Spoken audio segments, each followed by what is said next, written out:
বন্ধুত্বটা শেষ করো ক্লাবে, বন্ধুত্ব শেষ করো খেলার মাঠে, বন্ধুত্ব শেষ করো চায়ের দোকানে। বন্ধুত্ব যদি তোমার বিছানা পর্যন্ত যায়, তোমার চায়ের টেবিলে যায়, তোমার বিবির কাছে গল্পই যায়, তোমার বিবি পরকীয়ায় লিপ্ত হতে পারে। ওই জন্য ইসলামে পর্দাকে ফরজ করা হয়েছে।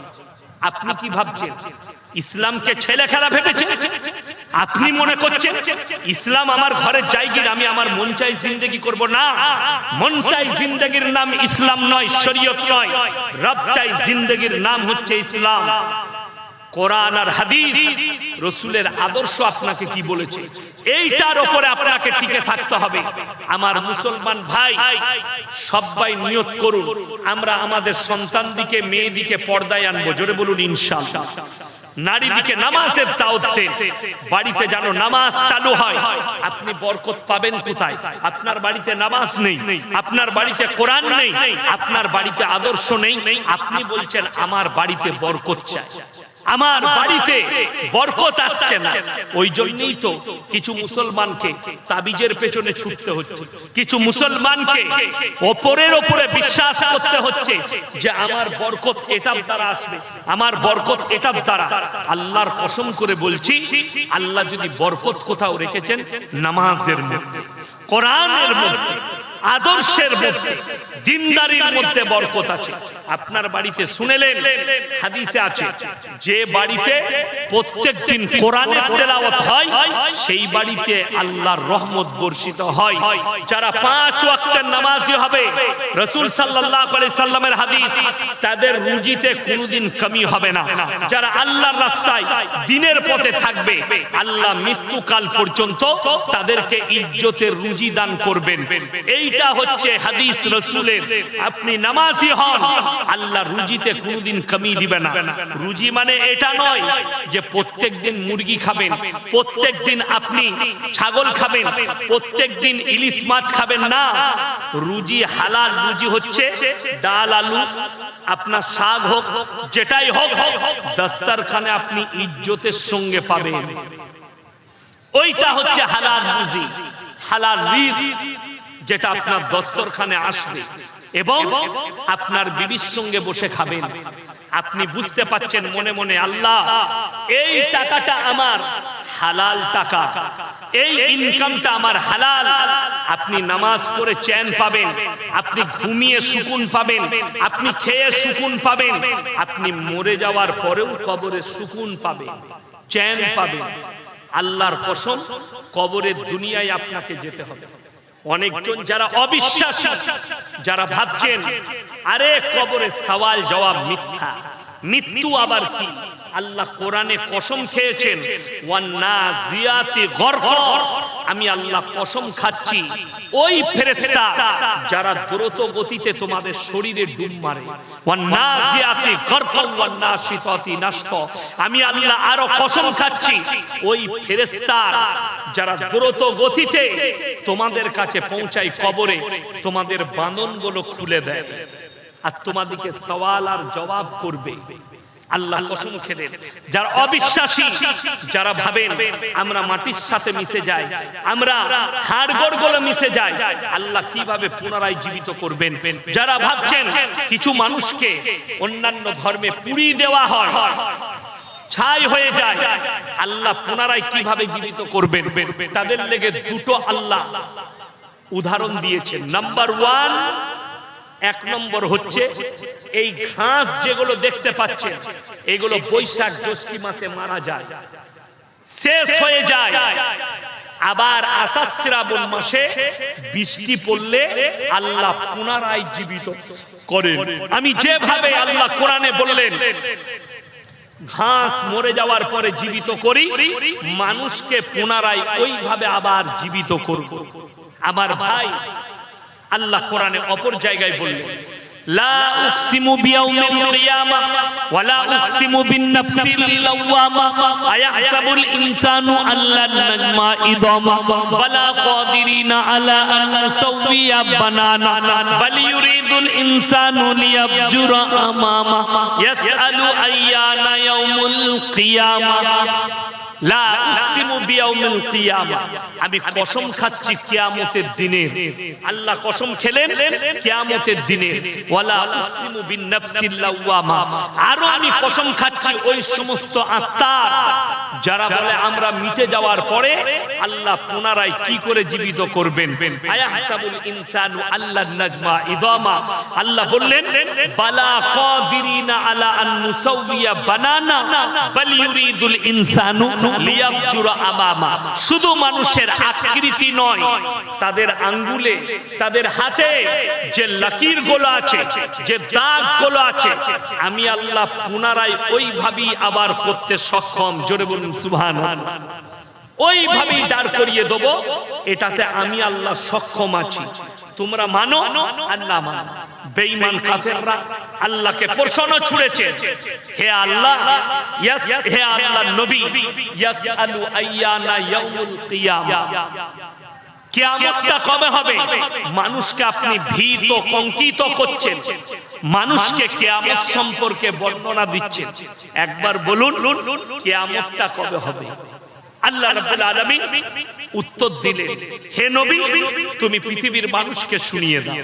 ফাইদা বারিকাল বাসার ওয়া খাসাফাল কামার ওয়া জুমিয়াশ শামসু ওয়াল কামার ইয়াকুলুল ইনসানু ইয়াউমাইদিন আইনাল মাফার কাল্লা লা ওয়াজার ইলা রাব্বিকা ইয়াউমাইদিনিল মুস্তাকার। ফাইদা বারিকাল বাসার, সেদিনে তোমাদের চোখগুলো স্থির হয়ে যাবে। স্থির মানে চোখগুলো দাঁড়িয়ে যাবে। কিভাবে দাঁড়াবে? যেভাবে আশ্চর্য জিনিস দেখলে চোখ দাঁড়িয়ে যায়। ফাইদা বারিকাল বাসার ওয়া খাসাফাল কামার, চন্দ্র আলোহীন হয়ে যাবে। ওয়া জুমিয়াশ শামসু ওয়াল কামার, যেদিনে চন্দ্র এবং সূর্যকে একটা রাস্তায় টক্কর খাওয়ানো হবে। ইয়াকুলুল ইনসানু ইয়াউমাইদিন আইনাল মাফার, মানুষ সেদিনে কাঁদবে, কোথায় পালালে বাঁচি। আল্লাহ কোরআনে বললেন কাল্লা লা ওয়াজার ইলা রাব্বিকা ইয়াউমাইদিনিল মুস্তাকার, সেদিনে মানুষকে আল্লাহর কাছে দণ্ডায়মন ছাড়া বিকল্প কোনো রাস্তাই থাকবে না। কোথায় হাজির হবে মানুষ? কিয়ামতের ময়দান হবে। ফিলিস্তিনের ময়দানটাই হবে কিয়ামতের ময়দান। আল আকসার ময়দানটাই হবে কিয়ামতের ময়দান। গোটা পৃথিবীর মানুষকে আল্লাহ ওই জায়গায় জড়ো করবে। যারা ভাবছেন যে গাজা আর ফিলিস্তিনে ইসরায়েলের সাথে যুদ্ধ চলছে, লেবানন জড়িয়েছে, ইরান জড়িয়েছে, এই চিঙ্গারিটা গোটা পৃথিবীতে ছড়াবে। গোটা পৃথিবীতে ইসরায়েলের গেট তৈরি হয়ে গেছে। দাজ্জালকে আমন্ত্রণ জানানোর জন্য গেট হয়ে গেছে। আমার ভাই, যে চিঙ্গারি জ্বলেছে মিডিল ইস্টে, এটা গোটা পৃথিবীতে ছড়াবে চিঙ্গারিটা। এই যুদ্ধ গোটা পৃথিবী জড়াবে। আর আপনি জেনে রেখে দেন, কালমার উপরে টিকে আছে, ইমানের উপরে। এই এক বছরের ভেতরে ৭৫,০০০ ফিলিস্তিনি মারা গেছে, তার মধ্যে ৩৫,০০০ শিশু মারা গেছে। আপনারা কি মনে মনে ভাবছেন যে গাজা ফিলিস্তিনকে শেষ করে দিবে ইসরায়েল? কখনোই পারবে না। এটা শুধু আপনাদের ভাবনা, শুধু এটা ওয়াহাম। আপনি ভাবছেন এটা আপনার স্বপ্নর মতো। ইসরায়েলের স্বপ্ন কোনোদিন পূরণ হবে না। কেন? আল আকসার ময়দানটাই হবে কিয়ামতের ময়দান। কিয়ামতের আলামত বৈজ্ঞানিকদের মতে যে আল্লাহর নবী যে হাদিস বর্ণনা করেছে সেই মোতাবেক সত্য হতে চলেছে। তার এক নম্বর প্রুফ হচ্ছে ফোরাত নদীর পানিটা শুকিয়ে আসছে। ফোরাত নদীটা শুধু দুনিয়ার নয়, ওই নদীটা জান্নাতে থাকবে। সাইহান, জাইহান, ফোরাত আর নীল নদী, এই চারটা নদী জান্নাতের নদী। দুনিয়াতেও আছে, জান্নাতেও থাকবে। জান্নাতেও থাকবে সাইহান, জাইহান, ফোরাত আর নীল নদ, এই চারটা নদী। এই ফোরাত নদীটা যখন শুকাবে, এর মধ্যে থেকে সুবিশাল সোনার পাহাড়ের আকৃতি নিবে, বেরিয়ে আসবে। সেইটা নিয়ে তৃতীয় বিশ্বযুদ্ধ হবে গোটা পৃথিবী জুড়ে, গোটা পৃথিবী। ওইটার কারণে এখন আমেরিকা, রাশিয়া, চায়না উঠে পড়ে লেগেছে পৃথিবীর শক্তিটাকে ধরা। এখন জানেন পৃথিবীতে তেল দেখছেন, আমরা পেট্রোলে গাড়ি চালাচ্ছি না, চালাই না, পেট্রোল ডিজেল। কিয়ামতের পূর্বে এই পেট্রোল ডিজেল বিলুপ্ত হয়ে যাবে। গাড়ি ঘোড়া চলবে কি করে? ক্যাথলিন বলে একটা ম্যাটেরিয়ালস আছে, জানেন? আল্লাহর রাসূলের হাদিস কত সত্য হবে শুনেলেন। খোরাসান থেকে একটা দল বের হবে, তাদের কাছে সব থেকে পৃথিবীর আধুনিক হাতিয়ার থাকবে। আধুনিক হাতিয়ার তার কাছেই হবে যার কাছে সম্পদ বেশি থাকবে। আমেরিকা, লন্ডন, আরব আমিরাত, কুয়েত, কাতার, সব থেকে দামি ক্যাথলিনটা গোটা আফগানিস্তানের মাটির নিচেই বিছানো আছে। আফগানিস্তানের মাটির নিচে ওই ক্যাথলিনটা, যেটা আগামী ভবিষ্যতে গোটা পৃথিবীর দরকার। সেই সময় সব থেকে সম্পদশালী দেশ হবে ওটা, ওই সম্পদ তাদের কাছে আছে। এমন একটা যোদ্ধা বের হবে, তারাই হবে ইমাম মেহেদীর সৈন্য। যুদ্ধ করতে করতে গিয়ে আল আকসায় ঝান্ডা গাড়বে, মুসলমানের বিজয় আসবে, পৃথিবী জুড়ে ইসলামের ডাঙ্কা বেজে যাবে। জোরে বলুন সুবহানাল্লাহ। কিন্তু আশ্চর্যের বিষয়, আল্লাহ রাসূল সাল্লাল্লাহু আলাইহি সাল্লাম মুসান্নাদ ইবনে আবু শাইবার হাদিস নবীজি বর্ণনা করলেন যে গোটা পৃথিবীতে, হে আমার সাহাবীরা, মসজিদগুলো নামাজিতে ভরে যাবে। নবীজি বললেন, শোনো, নামাজিতে ভরে যাবে, কিন্তু নামাজিগুলো কেমন হবে? নামাজিগুলো হবে সুদখোর নামাজি। বড় বড় অট্টালিকা বাড়ি বানাবে, শপিং মল বানাবে, ইমানদার খুঁজে পাওয়া মুশকিল হবে। মুসান্নাদ ইবনে আবু শাইবার হাদিস। আপনার চোখ দিয়ে পানি আসা দরকার। আমরা কি সেই যুগে অতিক্রম করতে চলেছি? আমার বর্ধমানে কিছু গ্রামে ম্যাক্সিমাম সুদখোর হয়েছে। আজকে দেখলে একটা ইমানদার ব্যক্তি 1000 টাকা মসজিদে দান করলে তার সম্মান হয় না, কিন্তু একটা সুদখোর 1 লাখ টাকা দিলে তাকে গলার মালা পরায়। কিয়ামত কত কাছে বলে দিই, কিয়ামত কিভাবে কাছে আসছে। আপনার বাজারে যদি একটা ছেলে, গরিবের ছেলে, এতিমের ছেলে 10 টাকা চুরি করে কোনো দোকানে, একটা বিস্কুট চুরি করেছে, একটা চিপস চুরি করেছে, তাকে গাছে বেঁধে মারছে। ঠিক বললাম না ভুল বললাম? অথচ যে লোকটা কওমের কোটি কোটি টাকা চুরি করেছে, তাকে আমরা স্টেজে গলার মালা পরাচ্ছি, সম্মান জানাচ্ছি। কিয়ামতের আলামত। চোররা সম্মান পাবে, ইমানদারদের বেইজ্জতি করা হবে। এমন একটা যুগ এসছে।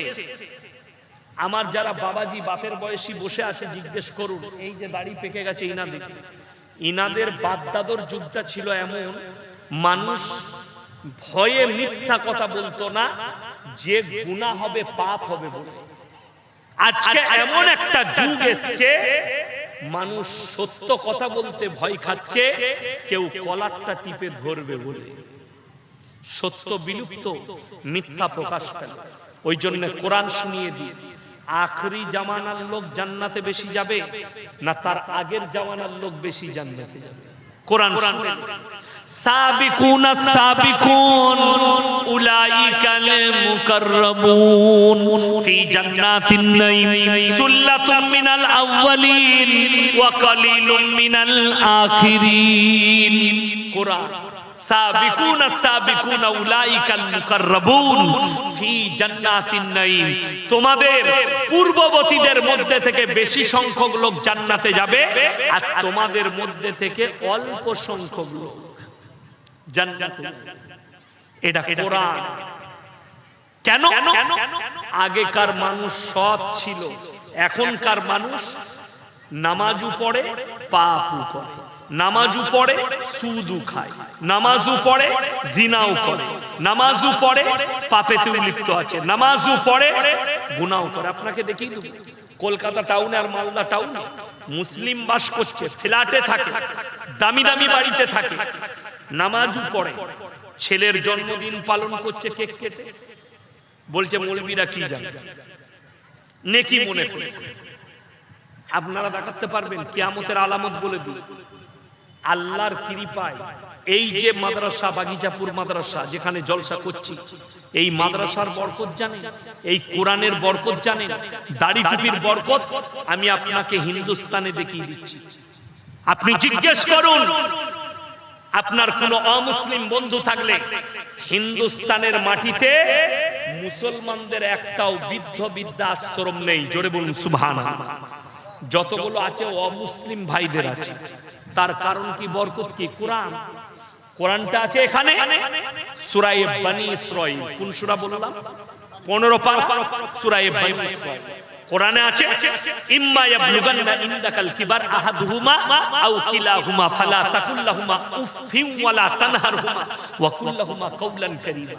তোমাদের মা বাবা বৃদ্ধাক্যে যখন যাবে, বৃদ্ধকালে যাবে, তোমরা ওইভাবে খিদমত করো যেভাবে তোমাদের শিশুতে লালিত পালিত করেছে। এটা কোরআনের আদেশ। চলুন, কোরআন এত সুন্দর আদেশ দিয়েছে।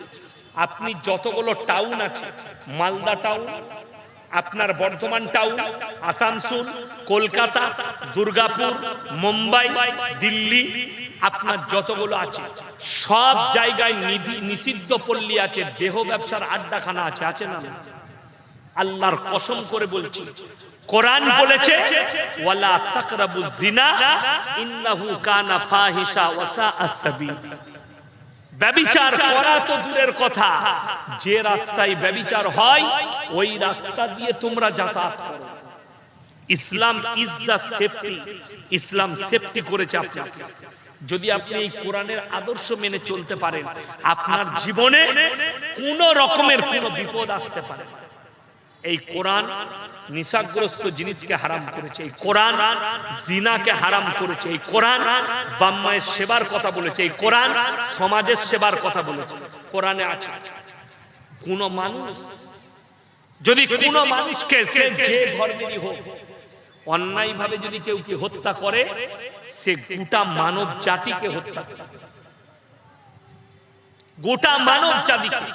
কেউ যদি কোন মানব জাতির উপকার করলো, মানুষের উপকার করলো, সে গোটা মানব জাতির উপকার করলো।